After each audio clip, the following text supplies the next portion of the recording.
So, this is my submission for Castlevania Symphony of the Nights. This is the all bosses, all relics, and save Richter category.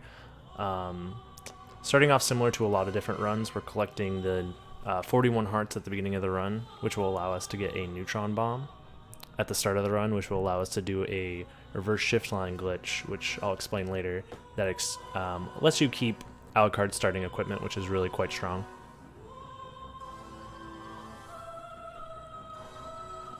And a little bit of insight about this category. This category was inspired by a tool-assisted speedrun by Foregone Moose, where the goal of the run was to get through the game as fast as possible while collecting all of the relics, killing all the bosses, and you're forced to save Richter, as opposed to doing a glitch known as Richter skip. There's many variations of the Richter skip, but not doing the Richter skip forces you to collect the holy glasses, and there's a very interesting glitch that we use to actually collect the holy glasses. So it's a little bit arbitrary, but overall the route that has come of these particular restrictions essentially allows you to this run has the most content, I would say, out of all the currently ran Symphony of the Night categories. It's the closest thing that we have to a 100% category.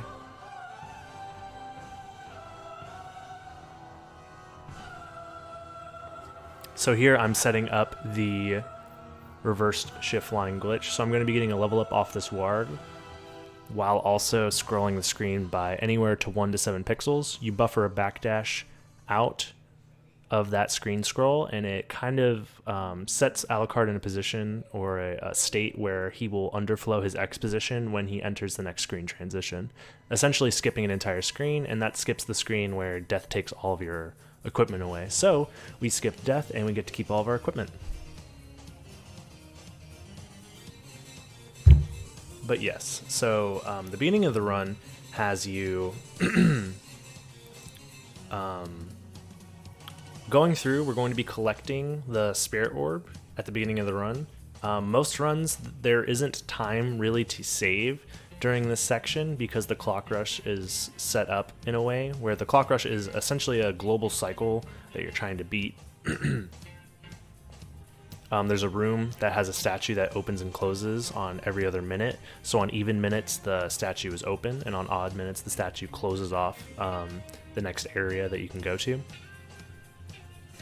But because we have to collect the spirit orb, and it's faster to do it on the way in the clock rush section as opposed to later off in the run, but it ends up being a little bit faster because collecting it later would cost a lot more time.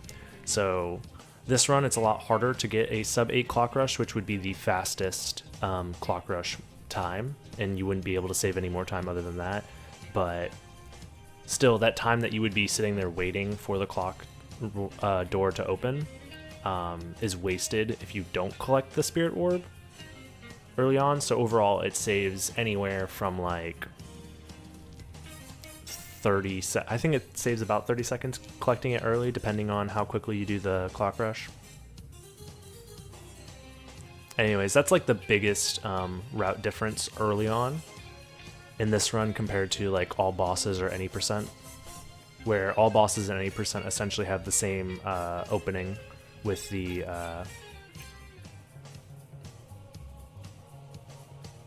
clock rush. Here I'm killing enemies to set up my experience.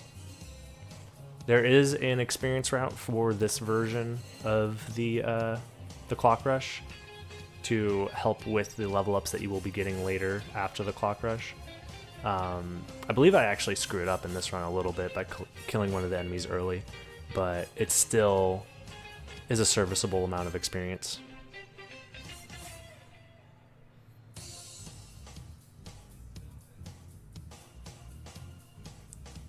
So here coming up is going to be that clock room that we will be coming back to later. There's a little cutscene with Maria that we skip. But yeah, that left statue that's closing right there will be open once we come back after the 8-minute mark. So until then, we are just killing the enemies that we need to kill for the experience route. We are going to be shield dashing along to getting the wolf relic next, as well as before we actually get the wolf relic, almost forgot, we're collecting the stopwatch here, which we're going to be using on the next boss, which is the doppelganger boss. The doppelganger and his second iteration, the second time you fight doppelganger, which is going to be later in the run, they're the only two bosses that are affected by the stopwatch sub-weapon for whatever reason, but we take advantage of that, allowing us to kill them quicker than normal. Me killing that Diplo Sisyphus was part of the experience route as well.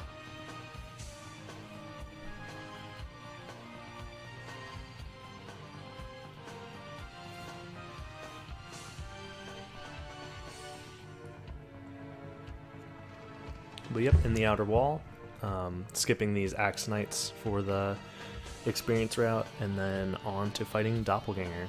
There is a glitch that can happen here, where if you're not careful when you're shield dashing to get closer to Doppelganger, if you run into his hitbox while the stopwatch is activated, you actually don't get any experience for killing him. That glitch is known as a revenge tech, and it can be done on other bosses and other enemies on purpose, but in this case you don't want to miss out on the experience that he gives you, because it ruins the experience route that you have set up. But here we're climbing the outer wall so we can collect the wolf relic there that's locked away. We have to actually activate an elevator first before we can collect that relic, and that relic is going to allow us to do a small sequence break. So right now we can't really dive kick or gain any extra height at all. The wolf relic allows us to transform into the wolf and untransform, and when you're untransforming from any state, whether it's wolf, mist, or bat, the game lets you dive kick afterwards, and you can use that dive kick to gain extra height. Right here we're actually taking a small detour. The wolf has a lot of vertical momentum when jumping up a slope, and we use that to collect this garnet early. Another interesting thing is that the wolf's movement can, in certain situations, be faster than normal shield dashing. Shield dashing's maximum speed is 3.5 pixels per frame, and that's with frame perfect shield dashing, where the wolf has 3 pixels per frame movement by itself, and it's also able to retain momentum through any sort of vertical dip. So let's say you were to fall off of a ledge while shield dashing, you lose all of your horizontal momentum until you hit the ground. So sometimes in this particular situation, it's faster to do this movement as the wolf. There I get hit by that Ouija table, but overall that small section still saves time over just shield dashing through it all. There's a way to retain your wolf form all the way up until this candle kick, and it saves quite a bit of time, but it's a little bit difficult. And that's the first section of the run down. The next part of this run is going to look very similar to the all bosses category, until we get to the chapel, which will be happening pretty soon. But until then, we're going to be killing the next boss, which is the Minotaur and Werewolf fight. And we're also going to be collecting the shield rod and collecting the Form of Mist.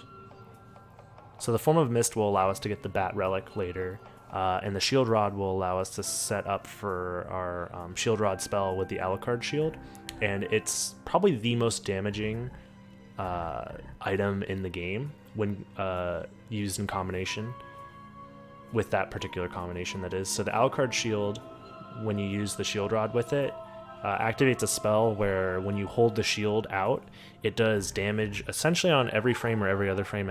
I forget exactly how quickly it is, but it's very, very fast. It does about 255 damage per hit, and you're just melting enemies. Like you can see right now, even with like one of the strongest swords in the game, I'm only doing about 50 damage per hit. But yeah, so I clear this room using a spell to get the shield rod, and then we use the library card to leave. The library card acts as like a teleportation to the library at any time. So we do that. I'm equipping a potion here because I'm going for a jump using the wolf. So we use that wolf's vertical momentum off of slopes to our advantage. Untransform from the mist transformation, and then we use this potion for invincibility. Whenever you use a potion, you have quite a bit of invincibility, and that just makes sure that when we dive kick off of the book, it doesn't... the hitbox kind of oscillates on that book. Like, you can see that it like kind of comes off the shelf and then like turns around. So there's a chance that you'll get hit when you do the dive kick. So being invincible helps. Here we got the fairy card and we're doing the shop glitch.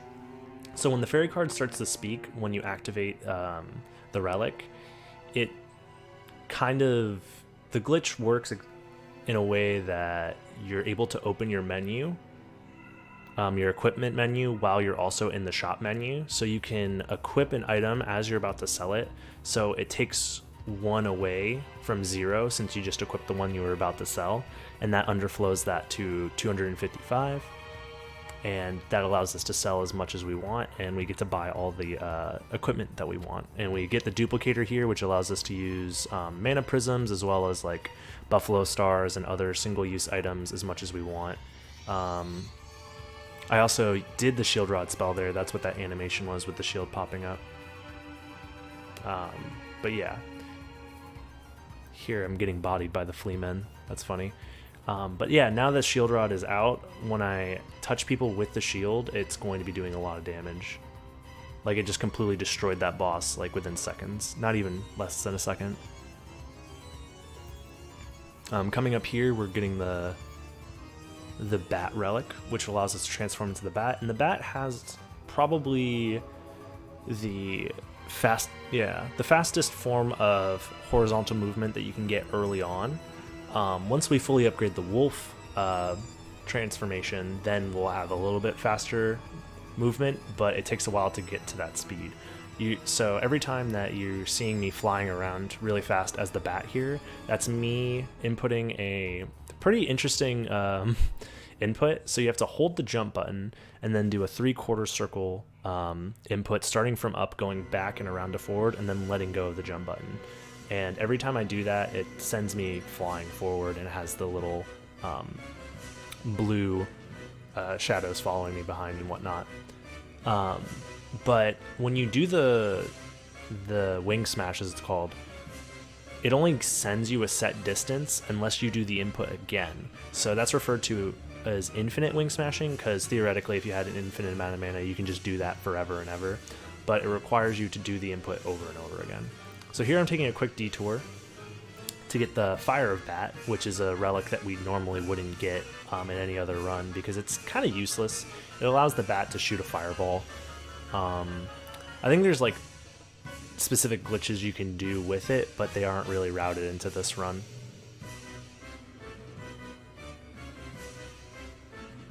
Here I did a little damage boost there, which allows me to use a mana prism, so I have more mana during this section than I normally would.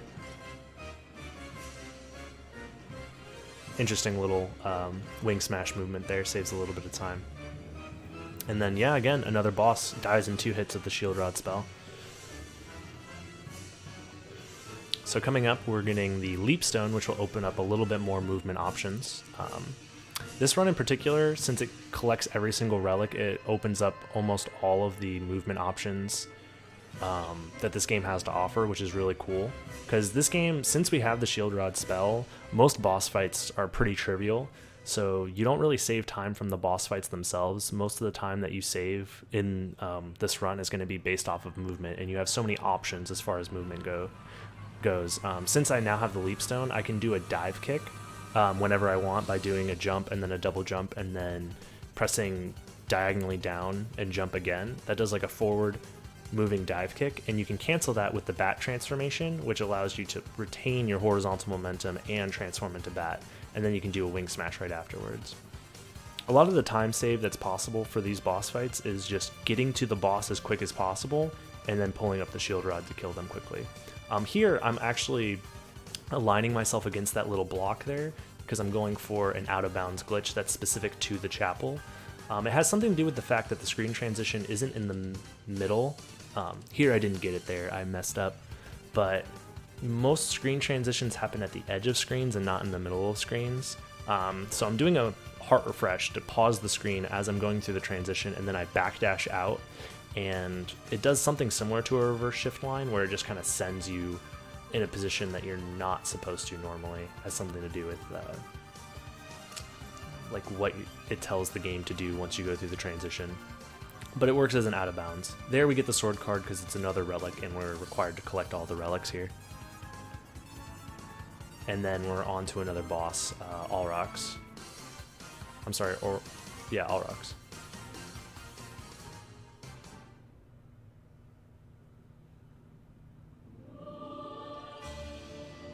But yeah, more shield rod spell damage. And since we have the Spirit Orb, we actually get to see how much damage we're doing. Which is pretty interesting. Normally we don't know exactly how much damage we're doing because the Spirit Orb allows you to see how much damage you're doing. So here we're going out of our way to collect the Echo of Bat, which is normally used to maneuver one room in the game. So there's a room in the game that's completely blacked out. Like you can't see anything in the room, and the Echo of Bat basically is used as a way to see what you're doing. We're going to be skipping that room entirely because that room is only used to collect the Spike Breaker armor, which is only used again for like breaking spikes, and you need it if you don't know how to abuse invincibility to get the silver ring, but we're going to be skipping the silver ring and the gold ring and everything. Oh, perfect. I got that little zip out of bounds. It requires you to untransform from a wing smash on a specific frame while skidding across that particular terrain. It's not worth setting up and doing over and over again, but it saves a little bit of time if you get it first try. Here we're going to get the gravity boots. Gravity boots allow you to jump really high forward, and you could also do it diagonally. So you can go diagonal up and to the right and diagonal up and to the left, as well as just straight up, and we're going to be using that as a fast form of movement up later. Here I'm doing another out of bounds. This one is with a wolf clip. I'm using the map to buffer the inputs because they are quite difficult. Normally, if you're used to seeing the all bosses category, I'd be flying to the right there to enter the catacomb or the caverns early. Instead, I fly to the left, which skips me having to get the silver or gold rings to get the holy glasses to save Richter, because we are going to be saving Richter in this run. So there's those holy glasses, and I'm going to be using a library card to leave. Yeah, there's just like a lot of movement, tricks, and like item collection back to back to back. It's a very quick run with a lot of stuff in it. So normally the routes now differ because I'm going to be getting the fairy scroll here as well as collecting all of the other relics that I'm missing for the first castle, as opposed to at this point in an all bosses run you would just be killing all of the bosses. Now that you have all of the movement that you need for the run, you just go through and kill all of the bosses. But there's a couple of relics that are like scattered in early sections that we couldn't get to earlier, particularly the alchemy lab and the castle entrance. So we're going to be going there first. A neat little mechanic of this game is that you have the very first teleporter always available for you to teleport to without actually having to have been there first, and that's where I'm going to be going now, and that's going to be in the castle entrance. Normally you have to enter a teleporter room for you to have access to it, excluding this teleporter. I guess it's just a means of getting back here quicker for a casual playthrough. Here you're going to see me activating this switch. It's a little bit faster than like trying to maneuver through the little zigzag that's right in front of this door, and it'll be faster on the way back too. So here we are back at the alchemy lab, this time with all of the movement tech that we need to collect all the relics that we missed. So there's a relic right up into this room here with all these different sub-weapons. You don't want to collect any of those sub-weapons, so I'm specifically avoiding them.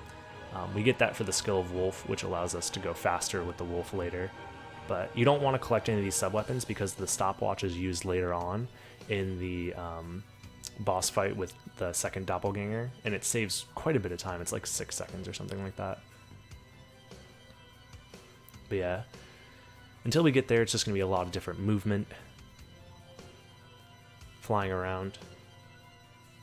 This is the bat card. Yep, the bat card.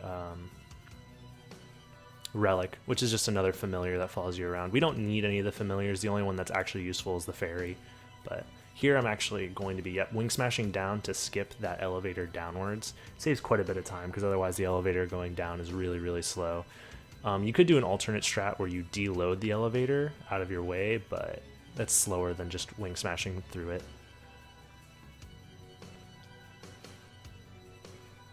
So we almost have the wolf fully upgraded, and we've almost collected, well, actually we still have the caverns to go through because that's the next section that we're going to after this, and that requires another reverse shift line. A pretty interesting one, I like it. There's a pretty difficult to see visual cue, but it's still interesting nonetheless. So we're back here at the very beginning of the game. So that way we can collect, here we go, the Power of Wolf, and I use it immediately right here. So I get this little dash from the wolf, and it goes extremely fast. And you can cancel that horizontal momentum with a wing smash, or with transforming into the bat and then into a wing smash. But you could even see that I was slowing down from it.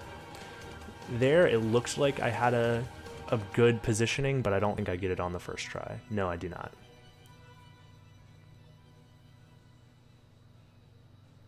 And then I go for it again, and I believe I get it on this try.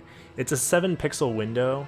That heart refresh there doesn't matter. I think I pressed the button on accident, but it's a 7-pixel window, and it's pretty difficult to move Alucard forward or back within a couple of pixels. So setting up without any sort of like specific setup using backdashes or falling off of ledges, it makes it difficult just moving Alucard left and right. And also, whenever you do a reverse shift line, there is a chance that your subpixels, because yes, subpixels do play a role in whether you get the trick or not, there's a chance that they're not aligned properly. And most of the time you can fix that by walking against a ledge, and that sets your subpixels properly. But yeah, that's one of the trouble with the reverse shift line tricks. So here we're flipping this switch, which activates this little Donkey Kong skeleton to throw barrels, and he's going to be able to throw a barrel now at this bridge. If he didn't hit that switch, he wouldn't be here otherwise.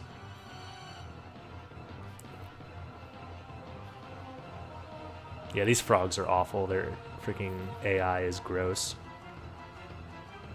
But yeah, Donkey Kong throws the barrel. And we're going to be coming back to that bridge later, so I don't actually go down there now, because I still have more relics and more bosses to fight on this side of the caverns.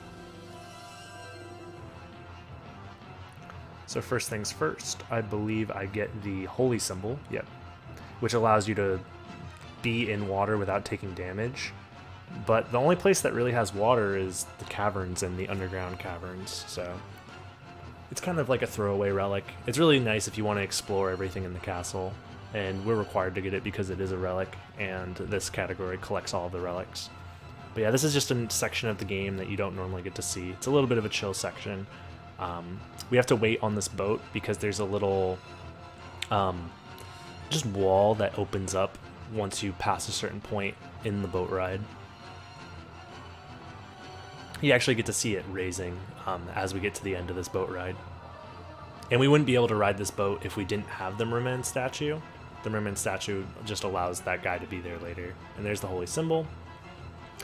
This section, wing smashing through here, is extremely tight because if you touch the water, you untransform from being the bat. And as you can see there, the ceiling is very, very close. And if you touch a ceiling while you're wing smashing, it has this weird mechanic where you kind of cling to the ceiling and you gain like vertical momentum even though you're pushing up against the ceiling. That's usually used to like fly upwards really fast, but you also don't want to use it when you're flying through very narrow spaces. Here I'm going for a small skip. So there's supposed to be a door there normally, and you deload the door by doing a specific set of movements, and then when you reload the room, the door is there and it pushes you through the floor, skipping having to wait for the doors to open up and moving around. That skip saves about like 10 seconds. Here I'm going to be going for a floor clip. I don't get it on the first one, but there's a way to get it on the way back. And it essentially, whenever you're out of bounds in this game, and you're able to go farther down, this game zips you downwards. So if you're in a wall, the game, I guess, is the logic of the game, or the way that it's programmed, is try to get you back inbounds by zipping you downwards. But we can use that to our advantage to go really, really fast inside of walls, which I think will be shown after this boss fight.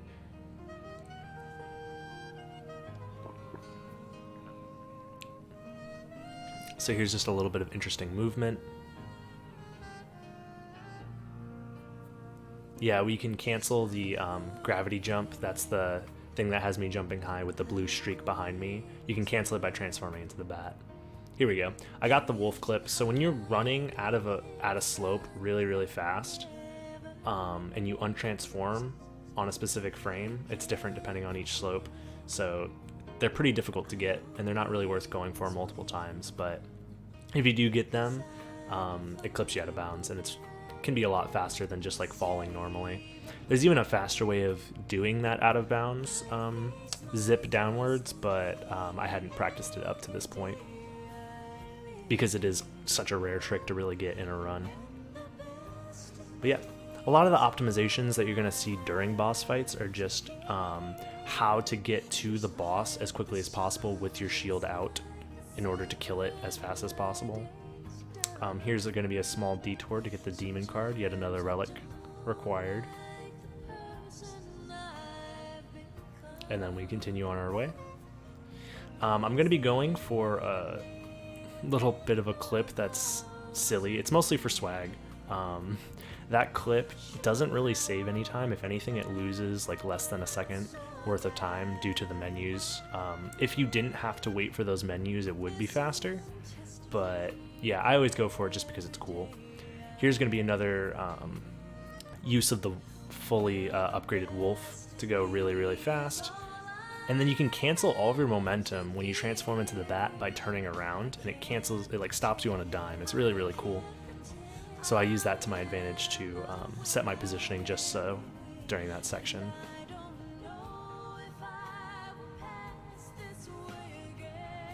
But yeah. So from here, I believe there's only 2 more relics in the first castle. There, I went for another one of those floor clips that would have saved like 6 seconds, but I didn't get it, so I just keep going. But yeah, for the rest of the first castle, we just have 2 more relics and the boss fight with the spirit who is taking over Richter, known as Shaft, the Dark Priest Shaft. A little bit of lore there. But yeah, most of the time, all the categories excluding glitchless will just skip that fight, but we're actually going to save Richter. So we're going to be teleporting to the end of the first castle here.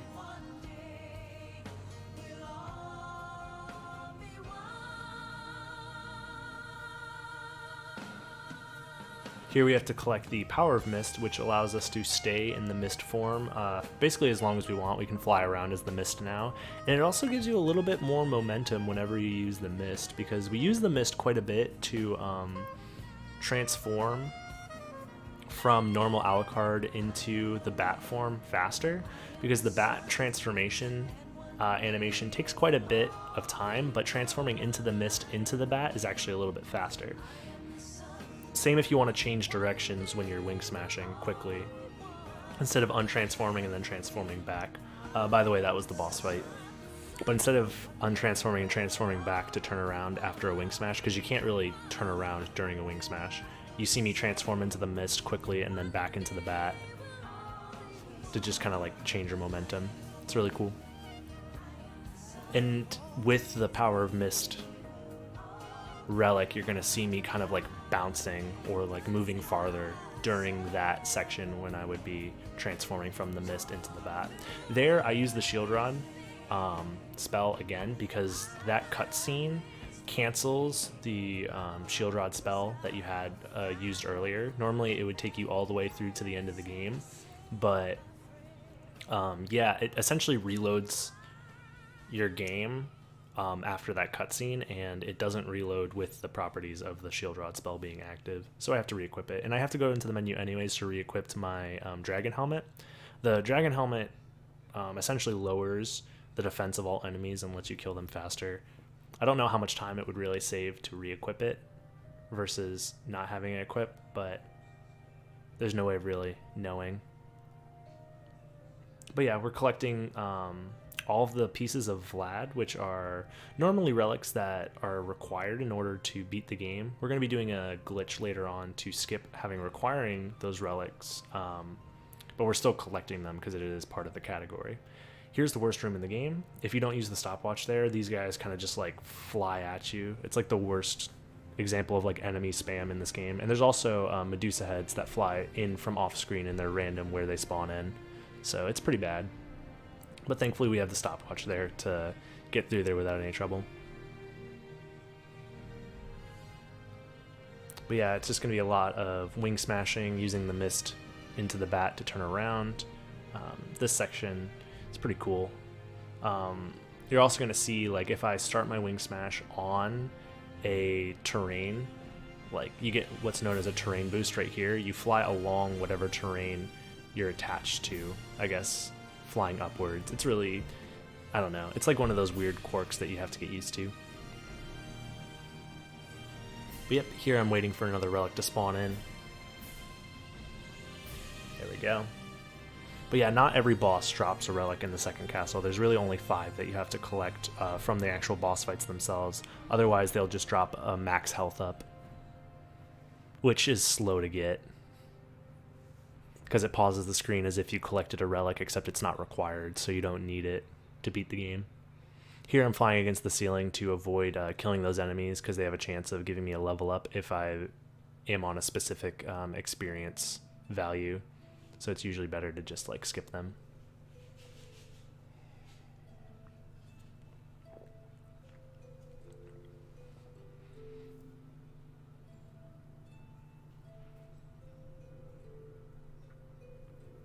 Yeah, but here it's just going to be more movement.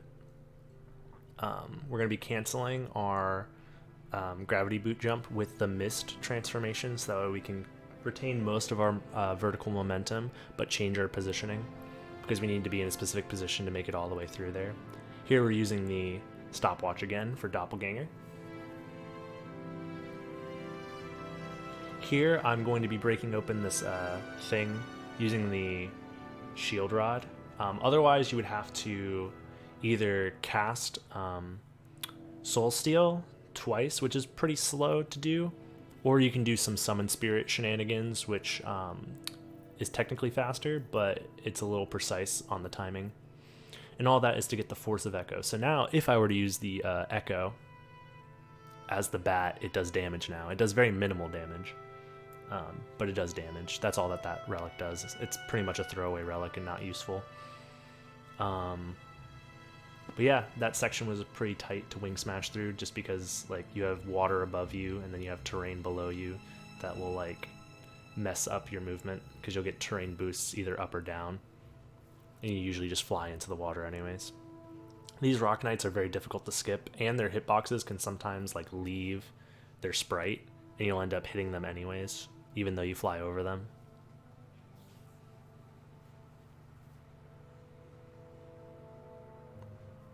So here I'm going to be setting up my positioning to try and kill Death as quickly as possible. I don't know if I get it. Oh, I did get the Death quick kill there. That's great. He has a 50-50 chance of either flying off to the left or flying off to the right. And then based on your positioning, if you're close enough and you follow him that whole time, you kill him before he flies away. It saves like a second maybe if you get it, but it's pretty difficult to get, and it's random. Here's some nice movement that you get. We use the stopwatch there to prevent the bats from flying at you. You technically could go through there without the bats hitting you and without using the stopwatch, but it's easier to just use the stopwatch. Yeah, overall, pretty good movement through there. That's one of the more difficult sections in both all bosses and the all bosses, all relics category.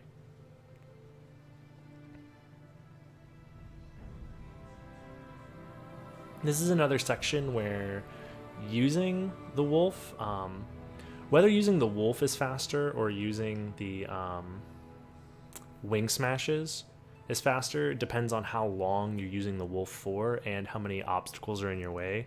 That's one of those sections where the wolf would be faster, but it's quite a bit more difficult to do. As you can see here, I'm going towards his head because you can see the numbers at the top of the head are 255 and on his body is 227. So you do slightly more damage hitting his head.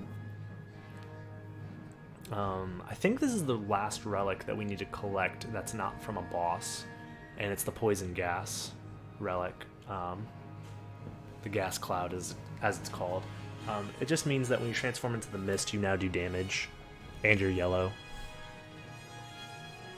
So it's like an aesthetic change to the mist transformation. We don't really use it to damage anything, on purpose at least. But yeah, those frozen halves give quite a bit of experience. It would be faster if you were able to skip them, so that you could skip getting a level up off of them, but it's quite difficult.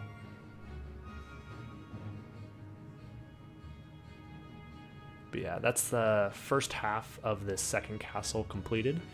And then we're just kind of cleaning up the last of this second castle and getting to the end of the game. There's still quite a bit to go.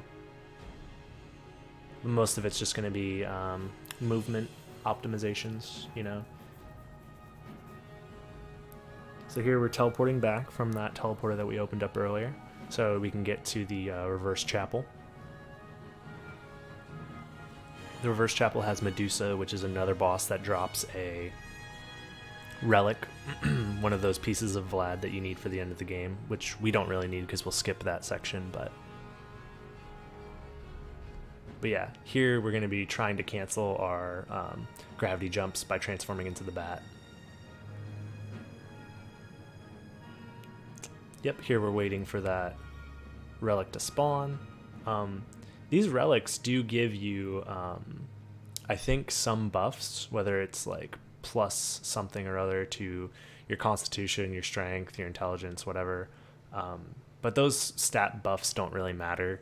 Most of the RPG elements of this game aren't very important. The only things that are really important are how much mana you have, which is that blue bar at the top, and then how much, I guess maybe early on strength, but we get all of the overpowered equipment early on, so your strength level doesn't really matter.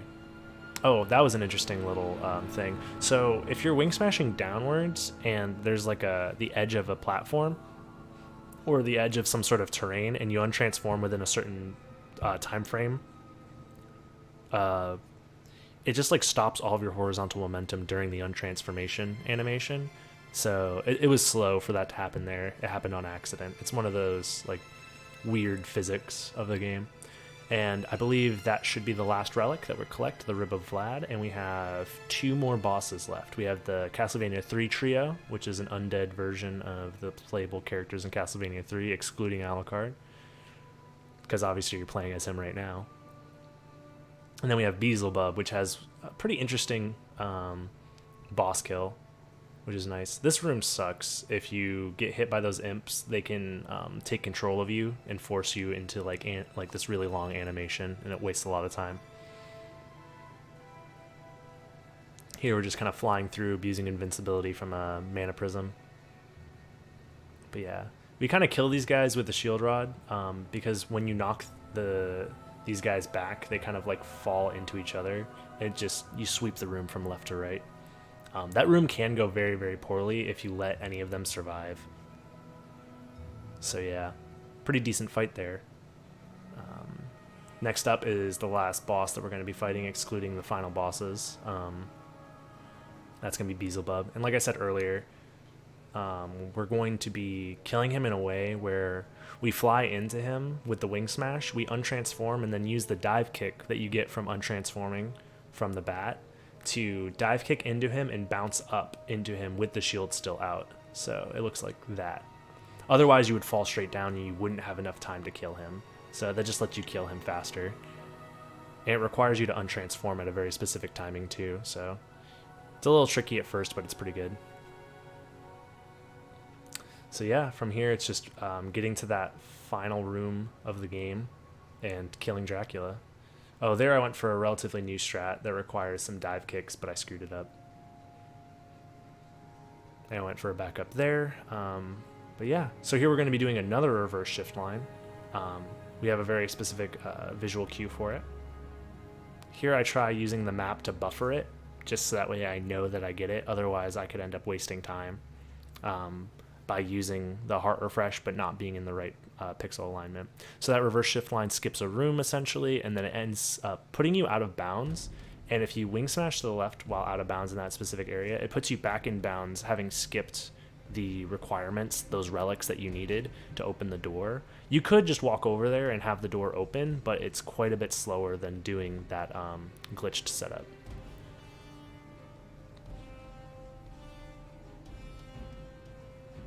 So here's the last bosses of the game. It's going to be Shaft. He dies instantly to the Shield Rod spell. And then we have Dracula. The only real tech to killing Dracula is just trying to have your shield out on his hitbox as long as possible. So I'm going to be doing a gravity jump as he's spawning in, and then double jumping to kind of follow him as he flies in, because he is vulnerable as he's flying in from the background. And then after that, you just hold your shield out and he's dead. Yeah, and there it is. 4102, pretty good time. This is the current world record as of me recording this. And yeah, it's a really cool category. It's, you know, shows off the most of the castle, most of the relics, all of the relics, all of the bosses, pretty much all of the movement tech, excluding some particular glitchy movement tech, but all of the important ones. So really cool category, and thank you for your time.